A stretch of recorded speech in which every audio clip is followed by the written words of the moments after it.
Todo empezó cuando Irán volvió a ocupar las portadas y nadie reparó en que su nombre moderno es la continuación de un personaje que ya aparece en las páginas sagradas. Conflictos, alianzas secretas, ambiciones nucleares y antiguas inscripciones arqueológicas convergen en una trama que muchos no se atreven a vincular con las escrituras. Quédate hasta el final, porque hoy vas a descubrir una verdad que muy pocos se atreven a decir en voz alta y que cambiará la forma en que ves a este país. Todo comienza en los libros proféticos y en inscripciones halladas en tumbas y palacios. Como está escrito en Ezequiel 38 y en Daniel 8, hay nombres y figuras que se repiten entre relámpagos de historia y visiones. Irán no es solo una nación en un mapa. En esta narración es un personaje que nace de montañas y polvo, que actúa con poder y que, según los textos, tiene un destino que aún no se ha consumado. Nació como imperio, intervino en destinos ajenos y, según los profetas, volverá a ser actor en los días finales. Quédate conmigo, porque lo que sigue es una investigación que combina arqueología, testimonio y exégesis para mostrar cómo el pasado ilumina el presente y quizá el futuro. Aquí hablaremos de Génesis, de Daniel, de Ezequiel, de Isaías y de hallazgos en museos como el British Museum y en archivos de la Universidad de Teherán. Hablaremos con voces académicas y con testimonios que ponen a temblar oídos cómodos. Lo que muy pocos entienden es que la historia ya está escrita en parte y que la lectura correcta de esos textos tiene consecuencias prácticas para hoy y para lo que puede venir. Volviendo en el tiempo, vemos las raíces de este personaje.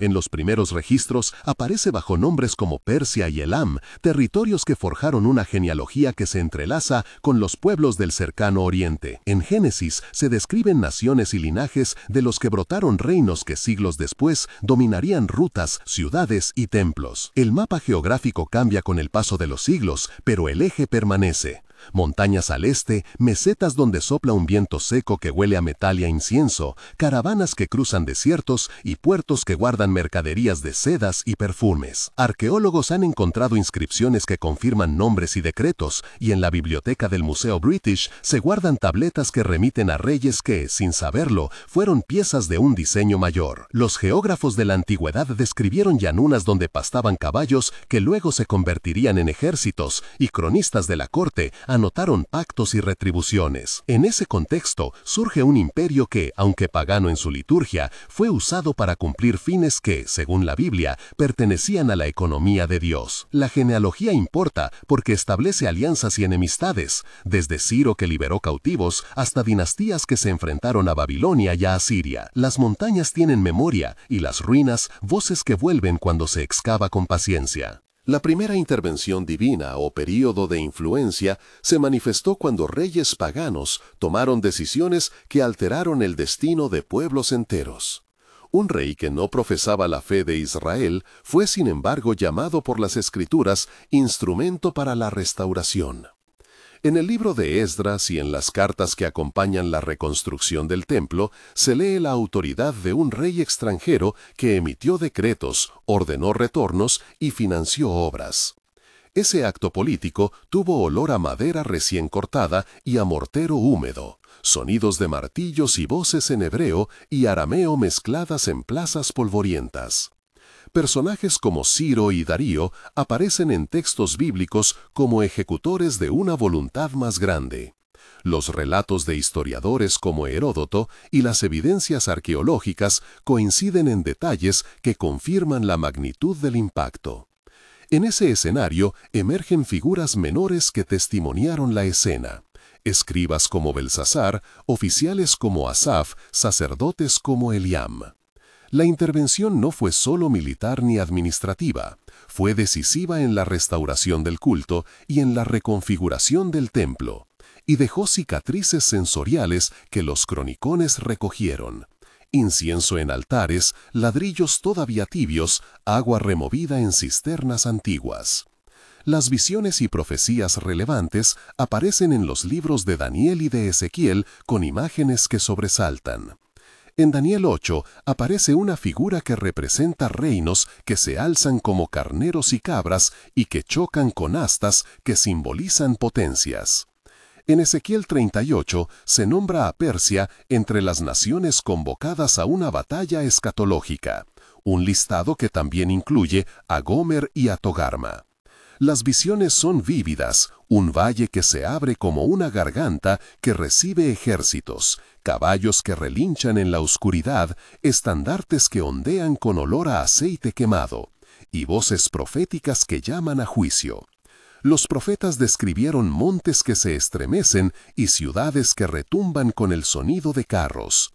Los intérpretes han debatido durante siglos el alcance literal o simbólico de esas imágenes, pero la recurrencia de nombres como Persia obliga a mirar con seriedad histórica. El escritor profético no solo dibujó símbolos, dijo lugares y alianzas. Esa combinación entre exactitud y misterio es lo que hace que, al leer esas páginas, la arqueología y la política moderna se miren como dos espejos que reflejan la misma escena desde ángulos distintos.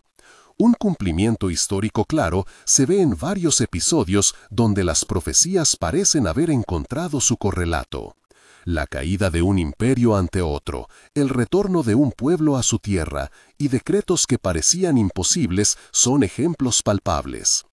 En la narrativa histórica se describen asedios con olor a humo y hierro, voces de esclavos que cantan a media voz y cartas oficiales selladas con anillos de bronce.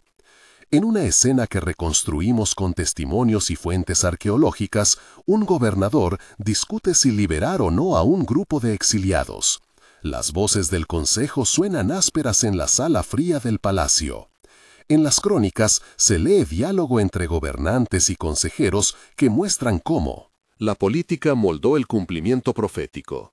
Entre los nombres de testigos aparecen historiadores y académicos modernos que han estudiado esos archivos. Dr. Miriam Katz, Prof. Daniel Rivera, Dr. Hossein Azimi, Ana López, Samuel Cohen. Sus reacciones públicas, como declaraciones en conferencias en la Universidad de Teherán y en el Israel Antiquities Authority, demuestran que la conexión entre texto y hecho no es mera fantasía. Hay documentos donde decretos reales confirman la liberación y sellos que prueban autoridad. Esos cumplimientos se sienten como la textura de una carta antigua, la rugosidad del papiro bajo los dedos y el olor a polvo de archivo cuando se desenrolla un permiso real.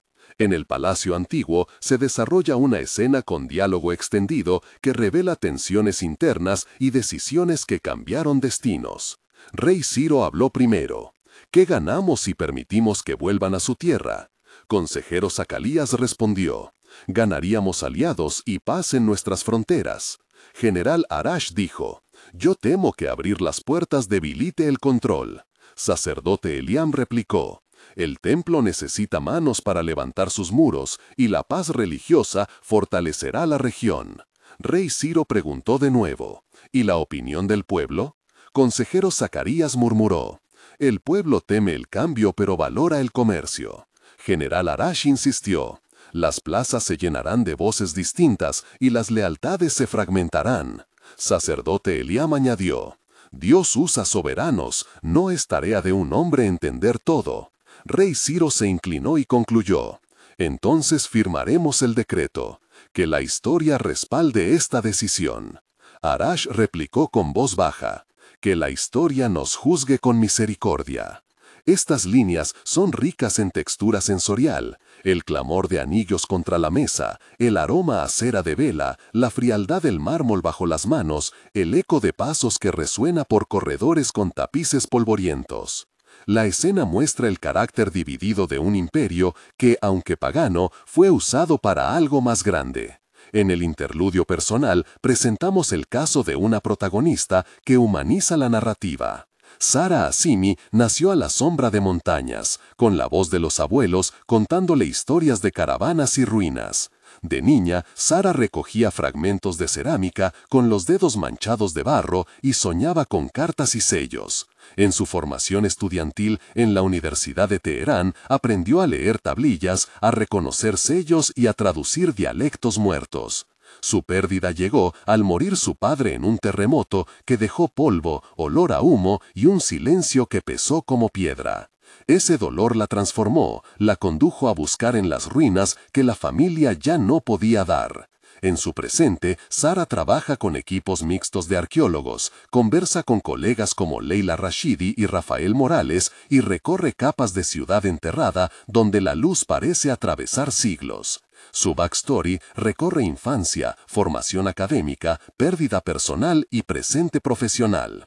Las calles donde jugó conservan el eco de su risa, el sabor del pan recién horneado que su madre dejaba en la esquina, el tacto de papeles antiguos en la biblioteca. Su búsqueda de verdad la llevó a encontrar una tablilla que mencionaba un decreto. Aquel hallazgo la obligó a enfrentarse a poderosos intereses y a replantear su propia fe. Este relato personal de aproximadamente 900 caracteres muestra cómo una vida entera puede encarnar la tensión entre historia y fe, entre documento y destino. Momento de tensión 1. En una reunión contemporánea, la televisión anunció sanciones y las palabras de un analista resonaron como un golpe. Las luces del estudio eran blancas y duras, el aire olía a café frío, y los dedos de los presentadores tamborileaban en la mesa. Un maestro en relaciones internacionales dijo que la mención de Persia en textos antiguos era irrelevante para la diplomacia. Un pastor respondió que ignorar las señales proféticas era peligroso. La sala se partió en dos, y la tensión creció con un zumbido de megáfonos en las calles. La decisión política pendía de un hilo, y la sensación era la de una cuerda que se tensa hasta crujir. El momento duró lo que tarda un sello en romperse, y dejó cicatrices de desconfianza. Este episodio de aproximadamente 550 caracteres muestra el conflicto entre análisis académico y lectura devocional. Momento de tensión 2. En una excavación nocturna los trabajadores escucharon pasos y huyeron. La oscuridad olía a tierra mojada y a metal. Una lámpara reveló una inscripción parcial que mencionaba alianzas y ejércitos. Un investigador gritó, «Esto es más grande de lo que pensábamos». Otro respondió, «Si se confirma, cambia la cronología». El murmullo subió, las manos temblaron sobre la arcilla, y la decisión de publicar o guardar el hallazgo dividió al equipo. La tensión se cortó como una cuerda a punto de romper. Este episodio de alrededor de 550 caracteres muestra el dilema entre verdad, seguridad y responsabilidad académica. Momento de tensión 3. En la mesa de negociaciones actuales, un embajador sostuvo un papel con mapas y nombres antiguos. Su pulso se notaba en el papel. El olor del té llenaba la sala y una lluvia fina golpeaba la ventana. La delegación de Irán propuso una alianza estratégica que otros países leyeron como un presagio de bloques que se forman. Se escucharon advertencias de analistas y oraciones de líderes religiosos. La memoria histórica se mezcló con el miedo a la geopolítica. La tensión duró horas y dejó una sensación amarga, como pan viejo. Este momento de cerca de 550 caracteres ilustra cómo pasado y presente se enredan en decisiones que cambian el rumbo de naciones. La relevancia contemporánea no es teoría, es palpable en mapas, en discursos y en reacciones públicas. Hoy Irán aparece en noticias por su política nuclear, por su influencia regional y por las tensiones con potencias globales. Expertos como Dr. Hossein Azimi y Prof. Daniel Rivera han comparado las alianzas actuales con agrupamientos mencionados en textos proféticos. Instituciones como el British Museum y la Israel Antiquities Authority han mostrado artefactos que ayudan a fechar episodios antiguos, mientras universidades como la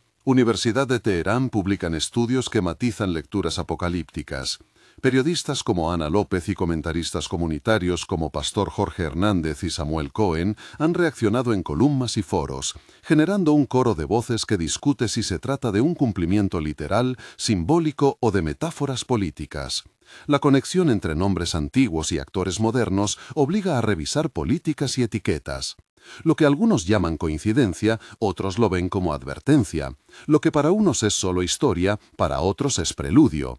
Esa ambivalencia produce debates encendidos en conferencias y en programas de radio y moviliza a comunidades enteras. La profecía futura y el conflicto aparecen en pasajes que hablan de confrontaciones finales donde se convoca a naciones entre relámpagos. Ezequiel 38 y 39 han sido citados una y otra vez en análisis escatológicos que incluyen a Persia en la lista de participantes. Las imágenes proféticas describen ejércitos que avanzan como olas, estandartes que se recubren de polvo de batalla y un juicio que desciende como una noche espesa. Estos textos anuncian juicio y, al mismo tiempo, dejan una puerta abierta a la restauración. Los comentaristas discuten qué significa cada nación en términos modernos y si los nombres se corresponden literalmente con estados actuales. La lista profética que incluye a Persia obliga a preguntarse por la naturaleza de esa participación y por la duración del conflicto. Hablan de un día de juicio, pero también de un final donde la misericordia aparece como posibilidad de restauración. Los intérpretes modernos han creado mapas de escenario que combinan diplomacia, economía y teología. Si las profecías son una advertencia, entonces su lectura exige acción prudente y oración.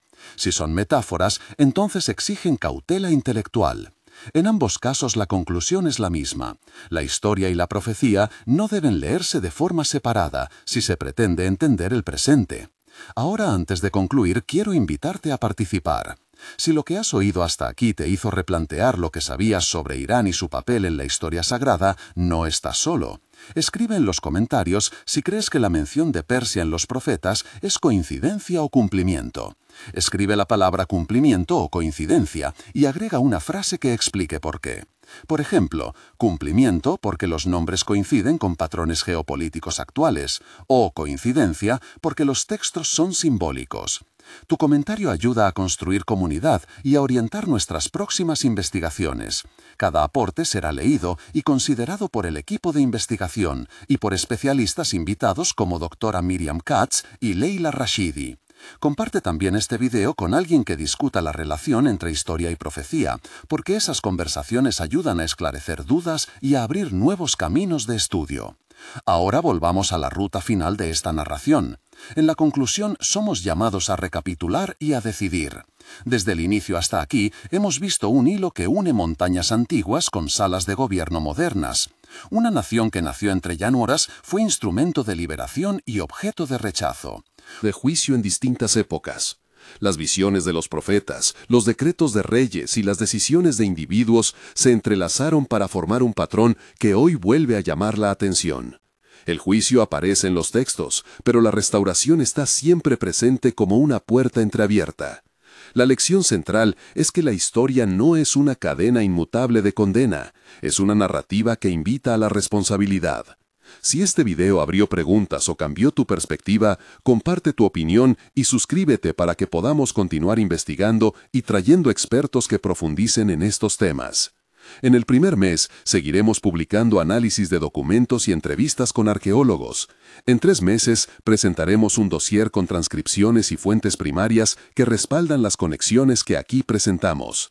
En 6 meses, publicaremos un documental breve con testimonios de Sara Azimi, de Dr. Hossein Azimi y de otros investigadores que han trabajado en campo. La invitación final es a leer la historia con ojos atentos y corazón dispuesto. La profecía advierte, pero también promete una posibilidad de restauración.